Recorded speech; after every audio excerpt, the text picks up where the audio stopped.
వర్తమానంకి స్వాగతం. నేను మీ ఉదయ్ కుమార్. ఈరోజు ప్రత్యేక కథనం. గాంధీ వర్ధంతి సందర్భంగా హిందుత్వ తొలి బాధితుడు మహాత్మా గాంధీ హత్యపై ప్రత్యేక కథనం. 20వ శతాబ్దిలో మానవాళిని అత్యధికంగా ప్రభావితం చేసిన రాజకీయ నాయకుల్లో ప్రముఖుడు జాతిపిత మహాత్మా గాంధీ. అహింసా మార్గాలనే ఆయుధాలుగా నమ్ముకొని దేశ స్వాతంత్ర్యం కోసం పోరాడిన ఆ మహనీయుని వర్ధంతి జనవరి 30.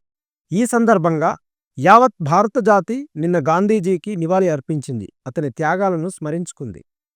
మహాత్మా గాంధీ హత్య జరిగిన 77 ఏళ్ల తర్వాత కూడా అంతకుడు నాథూరాం గాడ్సే వ్యక్తిత్వాన్ని ఈరోజు విస్తృతంగా చర్చిస్తున్నారు. బీజేపీతో నాథూరాం గాడ్సేకు ఉన్న సంబంధాలు ఇబ్బందికరమైనప్పటికీ అతని ఆలోచనకు మూలమైన వీడి సావర్కర్ను తమ పార్టీ గురువుగా, తాత్వికుడిగా బీజేపీ బహిరంగంగానే అంగీకరిస్తోంది. దేశ విభజన నేపథ్యంలో పాకిస్తాన్కు సాయపడుతున్నాడనే నెపంతో 1948 జనవరి 30న బిర్లా హౌస్ వద్ద అందరూ చూస్తుండగా నాథూరాం గాడ్సే మహాత్ముడిపై కాల్పులు జరిపాడు.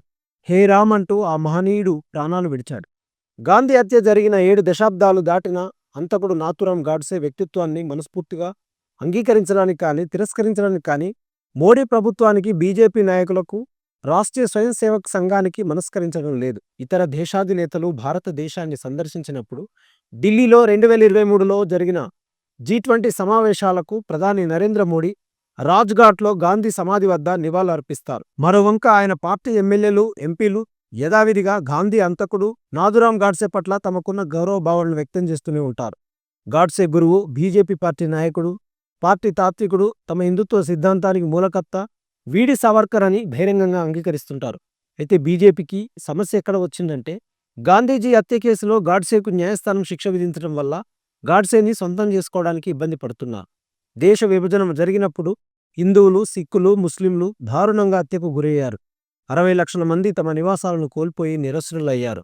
తమ వ్యక్తిగత విషాదాలతో పగ తీర్చుకోవడానికి ప్రజలను ఉన్మాద పరిస్థితిలోకి నెట్టేశారు. అయితే ఢిల్లీలో దెబ్బతిన్న అనేక మంది శరణార్థుల్లో గాడ్సే లేరు. అయినా బాగా స్థిరపడిన కుటుంబం నుంచి వచ్చిన గాడ్సే తన రాజకీయ చర్యలతో ప్రజల్లో గుర్తింపు పొందాలనుకున్నాడు.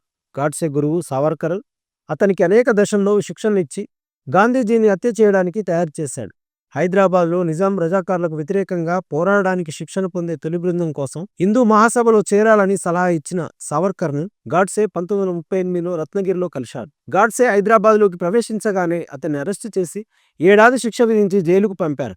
ఫలితంగా హిందుత్వం కోసం పనిచేయాలనే సంకల్పం అతనిలో అప్పుడే బలపడింది.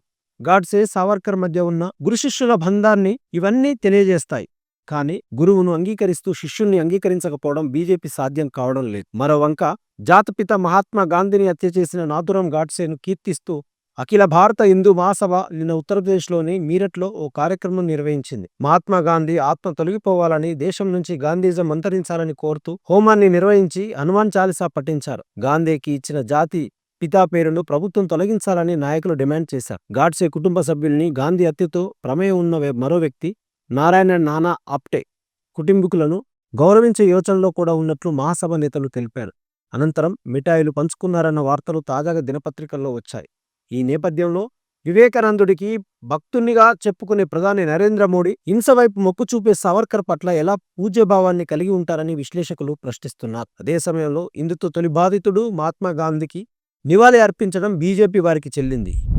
వాస్తవ వార్తలకు ప్రమాణం టీవీ వర్తమానం. ఈ వార్తలు ఇంతటితో సమాప్తం. మరిన్ని విశేషాలతో మళ్ళీ కలుద్దాం. నమస్కారం. సబ్స్క్రైబ్ చేయండి, షేర్ చేయండి, కామెంట్ చేయండి, వర్తమానాన్ని ప్రజల్లోకి తీసుకెళ్ళండి. ధన్యవాదాలు.